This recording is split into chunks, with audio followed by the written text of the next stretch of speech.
Good morning and welcome to the new edition of Dr. Lamba's Awakening Call. In the last few days, in two countries, both democracies, a new trend was observed. In Canada, there is a trending viral post going on that Canada is based on the Christian values and it should be declared a Christian country. Well, apart from the merits of the case, nobody can deny that Christianity, especially Roman Catholicism, is the predominant religion here in Canada.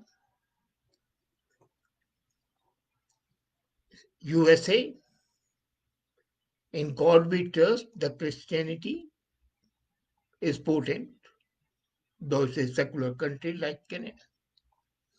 At the same time, a revivalism is going on in India, and Jagat Guru Shankaracharya of Puri organized 5 2-day seminars, international seminars, on ensuring that India and many other countries are declared to be the Hindu countries. I was also invited to address that international seminar and I did that. Now, from time immemorial, we have seen that the earlier it was always a religion based state. There was no difference between church and the state. As a matter of fact, church was much more important than the king. And if the church wanted, they could remove the king. And they did. So the predominance of the church was slowly eroded, checkmated, and two became independent of each other. It slowly became a reality. But did it really so? I don't think so. Today, more than 20% of the countries have official state religions. More than 20%. And most of the 43 countries that have state religion are in Middle East and North America, where the majority is Muslim. It means that one in every 5 countries has an official state religion. And if I look at it, more further 20% countries have a preferred or a favorite religion. Favorite religion. So 40% of the countries in the world have openly avowed adherence to a religion. There is a very slim majority, 53% of the countries that have no religion or no preferred religion. And only 10 countries, that's 5% of the total countries in the world, are hostile to the religion. There's an organization of the Muslim countries, OIC, which has 57 members. So at least 57 official Muslim countries. Christian countries are 13 officially. Unofficially, with the preferred religion and other things, and the majority, they would be more than 100. As I said earlier, 43 countries with state religion are in Middle East and North America,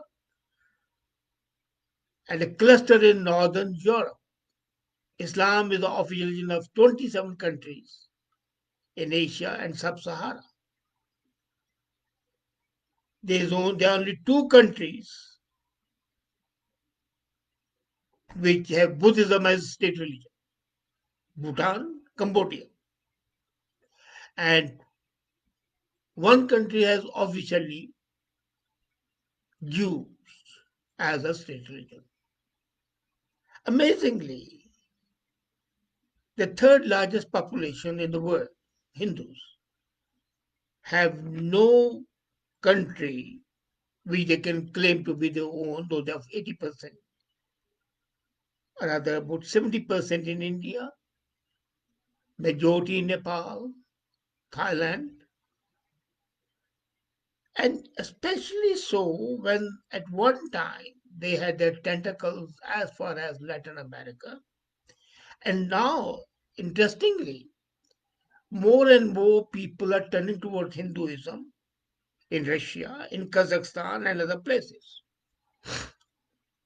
So the point is this trend towards having your own country, a country based on religion, a desirable trend or not? If I look at the statement of Turkish President Erdogan and the Pakistan Prime Minister Imran Khan, who have castigated Macron because Macron said that they stand by secularism and they would not tolerate the beheadings of the teachers, killing of the editors and the editorial staff for publishing a cartoon. And he said, we stand by cartoons. Very inoffensive words to an ordinary person, but extremely offensive to the apologists for Islamic religion. And they say they have called for boycott of the French goods. The point is that when more and more people are religiously oriented, and I'm not, let me be very clear, I am definitely opposed to the state being run on the basis of religion.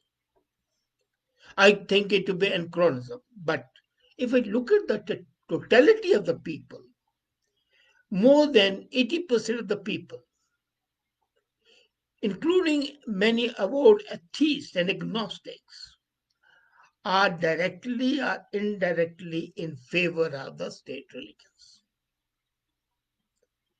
India is a secular country. Can you believe it? And still there is a state there which has an official religion, Christianity. Officially, they declare that to be the state religion. And that too in a country which is secular and which does not permit its states or the provinces to secede. The countries which used to be symptomatic of freedom, like Malaysia, are now rapidly Muslim. Ireland was created because of the tussle between the Catholics and the Protestants. As I said, there's a party here in Canada, Cultural Action Party or something like that, which is openly propagating now for the return to Christianity as a state religion.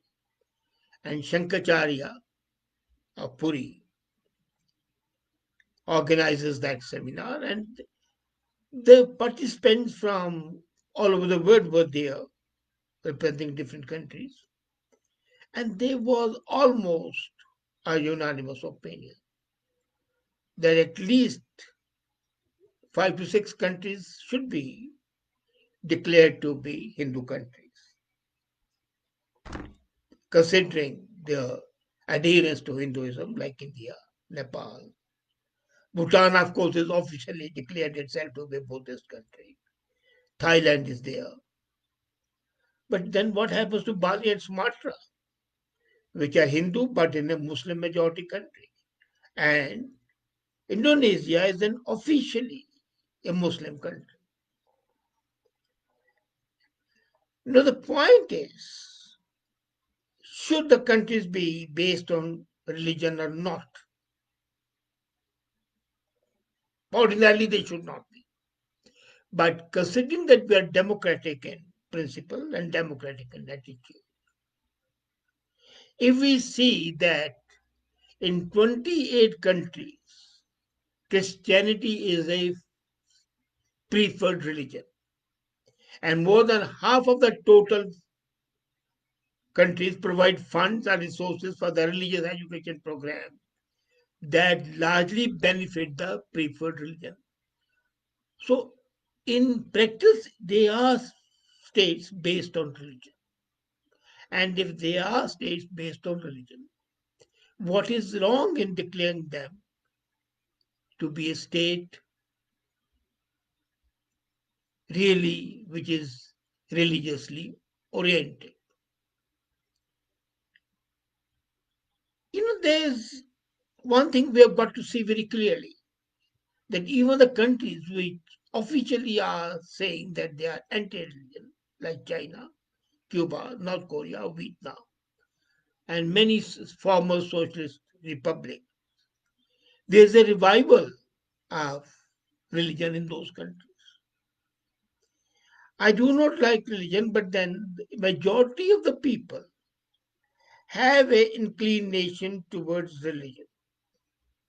And according to the Pew survey, places where the government officials seek to control worship practices. India is a secular country, but is it really secular? No. It pays the salaries of 4,000 imams. If it was a secular country, why should it have? I will be responsible for fixing the salary of a priestly class. It has established trusts and controls them through administrative services officials, temples.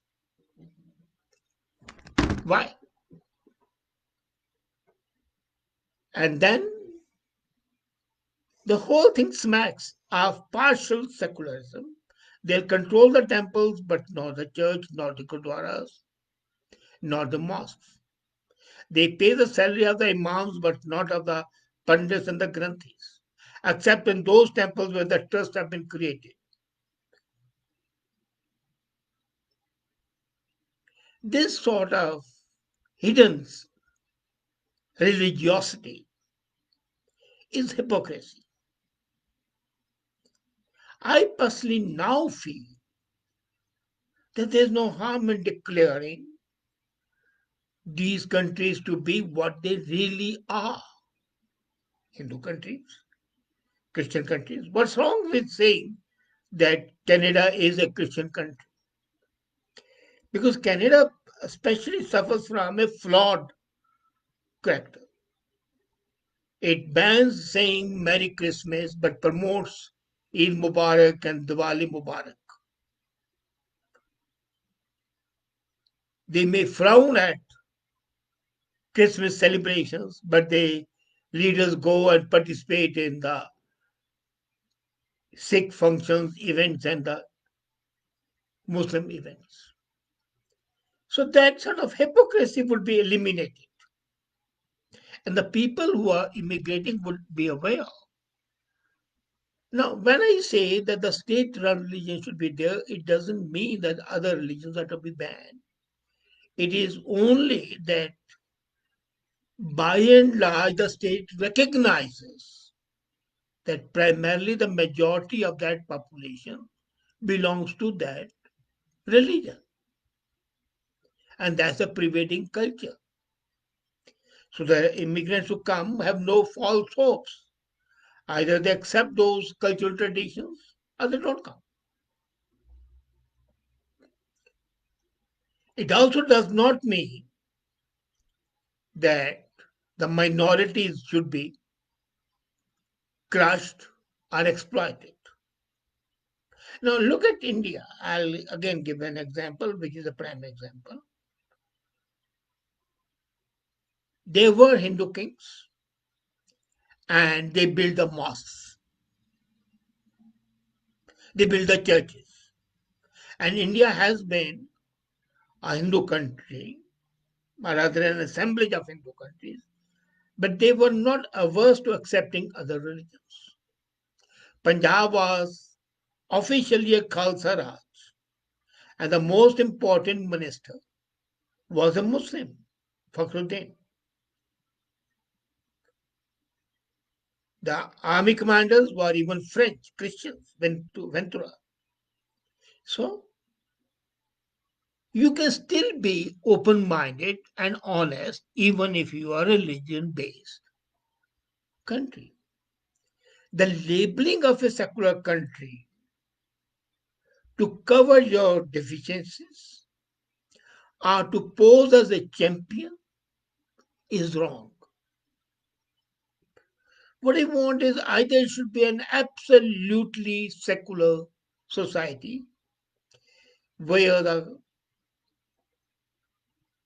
government has nothing at all to do and doesn't prefer any religion. Or it should be openly honest and say, well, we belong, the majority belongs to this religion, and when we are a state where the preferred religion is this, then the people are mentally prepared to accept the facts instead of being misled by the terms which have ultimately no meaning and only create a sense of frustration, disappointment, and, as a matter of fact, ultimately, a sense of being dispossessed, dispossession. You feel an alien even in your country. They say Maharaja Ranjit Singh was the best king because he gave equal treatment to all. So that's quite possible even if you are religion based. The point is, religion should not be a rabid divider. And if it's not divisive, then what's the harm in declaring those countries which have a majority of the population to say that, okay, this country is based on Christian values, this country is based on Hindu values, this country is based on Islamic values. And then the people would mentally be prepared. And the heartburning, the frustration, the disappointment would not be there. This is something worth considering, and I'd like you to have your opinion, what you think. It needs a debate, a rational debate. The way we are turning towards totalitarianism, away from democracy, it's quite possible that we are also turning away from the ideas of secularism. And this cyclical nature of human behavior has to be accepted. Change is needed. Let's hope the change is for the better. I give it you an idea, a food for thought. Think about it. Thank you.